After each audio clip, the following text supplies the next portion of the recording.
engineer. My mother was there for a week selling magazine subscriptions. On their third date, he asked her how she felt about premarital sex.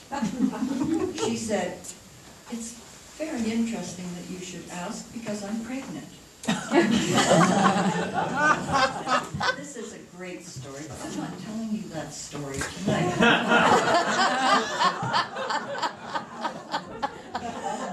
The story you're about to hear is called Brazil, period. On that day in Brazil, when I felt as though I had died and gone to hell, it was so hot that the crepe soles on my sandals stuck to the streets in Rio de Janeiro. The year was 1972.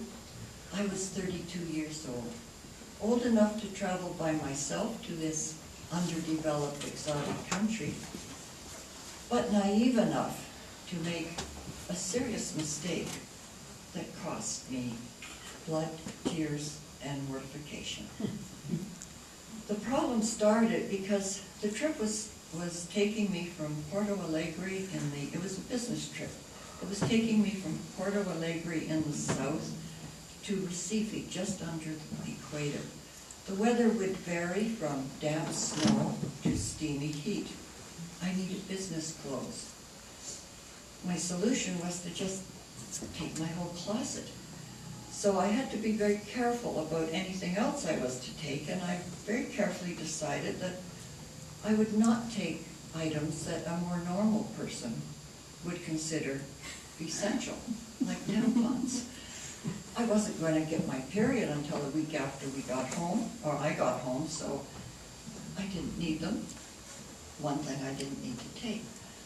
Well, the day I hit Rio, I got my period.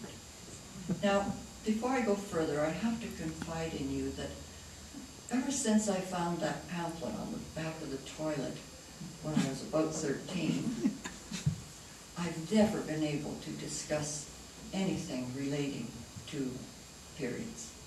Period. So here I was in a foreign country needing a product that was tops on my taboo list. A guide had been hired for me while I was in Rio. On our orientation trip, the first morning, or that first day, I asked him to point out a Brazilian pharmacy. Why? Do you need something? No. Oh, no, but it's good to know where these things are, just in case I get tourista or migraine or a paper cut. So he pointed one out to me, and I memorized every twist and turn between that pharmacy and my hotel, so I could find it on my own. He deposited me in the hotel lobby, and I went upstairs and crouched in the room long enough to be sure that he was not going to be in the hotel or in the neighborhood. In the midday heat of that day, as I walked to to find the pharmacy, my shoes sounded as though I was tearing them off flypaper. Well, I found the pharmacy, but my heart sagged and my head reeled because there wasn't a door into it. I had forgotten my Portuguese dictionary. It was in the hotel room, and I wasn't going back. So all there was this little window with a counter in the front, jutting out onto the street, and a friendly attendant inside.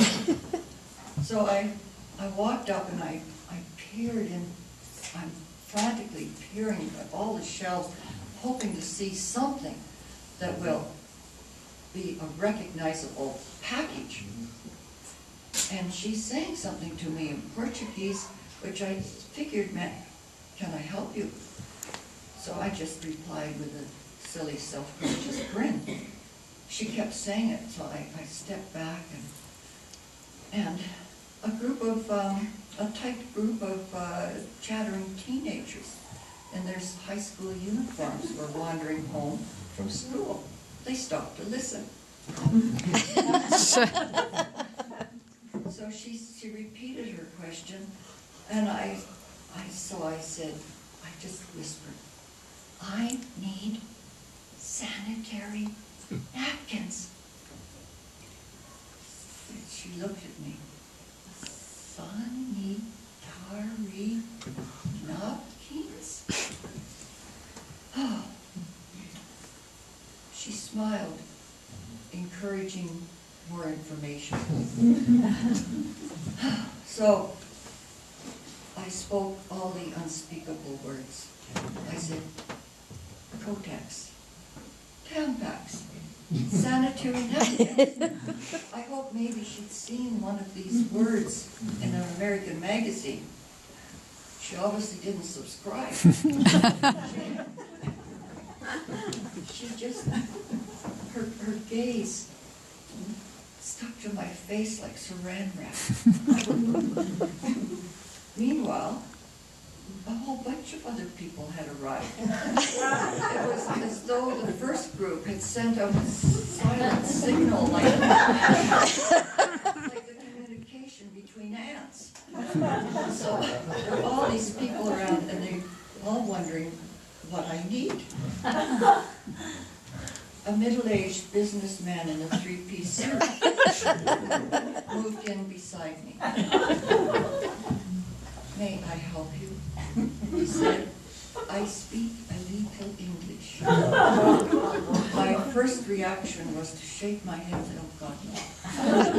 And then I thought, well, I need product. This might be the only way I get this product. I'll never see him again in my life. He doesn't know who I am. So I said, all I need, trying to be sounding sophisticated and unperturbed, is a box of sanitary napkins. Now, please, he pronounced, slowly drawing out all the syllables. I've gone this far. I spit out the rest. Kotex, Tampax. Now this, so he said, sanitary napkins, Kotex, Tampax. Now this pharmacy was set in the middle of a very large public square. We now had 60, I figure, I didn't count them, but I'm sure it was at least 60 dark-faced, friendly people clustered around, and they're all chanting,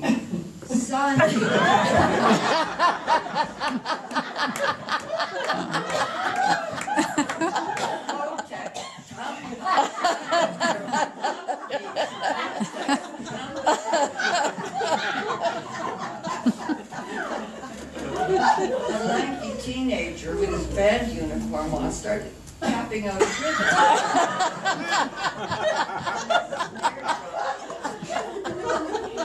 The ensemble picked up the beat and with earnest enthusiasm beat out lyrics. Sanitary napkins. They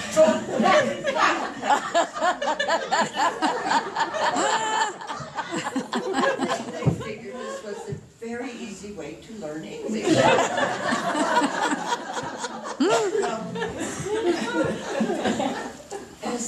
As their droning swelled and filled all the spaces around us, my head reeled, perspiration dropped off my chin.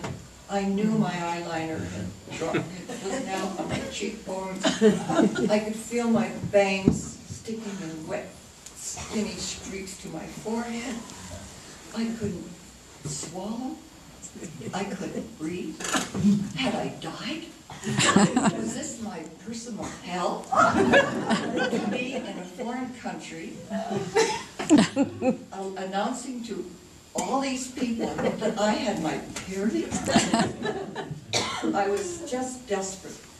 And I cast one last look through that window, and way up there, on the far corner, I spot a modest blue box. Sanitary napkins, screams my inner voice. I point to the attendant. I point out. She looks up, and she points up. Yeah. She climbs up a ladder. She comes down with the precious package, and she plunks it right on the counter in front of me and everybody else. Well, the businessman disappeared in front of me. All the rest of the people snickered and snorted and let go on with their life. I stuck the package into my shoulder bag and slunk off, and let my tacky sole shoes lead me back to the hotel. The nightmare was over, but the trauma has pursued me through menopause and I sometimes wake up in a dead sweat because a dark crowd of people has invaded my sleep, my dream, chanting, "Sanitary napkin."